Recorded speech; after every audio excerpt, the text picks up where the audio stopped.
Sometimes we try so hard to fix our lives that we forget. Time itself is what's fixing us.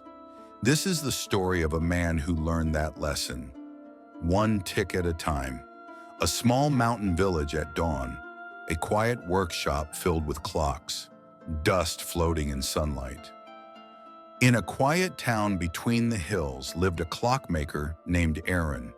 He could fix any clock in the world, except the one that had stopped inside him. Since his wife passed away, time lost its sound. He still worked every day, repairing clocks for others, but his own hours were empty. Aaron staring at a broken clock, holding it close, then setting it aside silently. A frustrated young boy bursts into Aaron's shop, holding a broken pocket watch.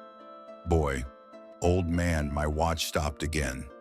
My father says time heals everything, but it doesn't. It only makes me wait." Aaron, gentle smile. "Maybe you're not giving time something to heal." He opens a drawer and pulls out a small, shiny gear shaped like a seed. "Aaron, plant this in the ground. Water it every day. When it blooms, you'll understand what time really does." Boy, confused. "A clock seed?" Aaron nods and smiles. "Patience is what winds the hands of time, my boy." The boy planting the small gear in soil, days passing in montage. Rain, sun, night, morning. Days turned into weeks. The boy nearly gave up. Nothing grew, until one morning, a faint tick, tick, echoed from the ground. A tiny silver stem rises from the soil, glowing softly. The boy ran to tell Aaron, but when he reached the workshop, it was empty. Only a note lay on the counter. "Time is like a seed.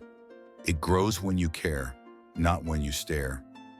Years later, the same boy, now grown, visits the spot. A massive tree stands there, its leaves shaped like clock faces, ticking softly in rhythm.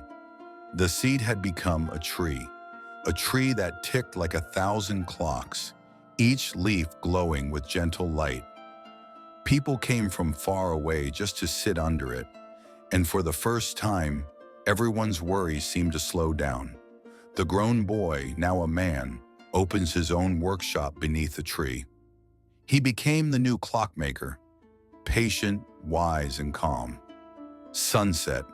The man looks at the ticking tree as leaves fall slowly.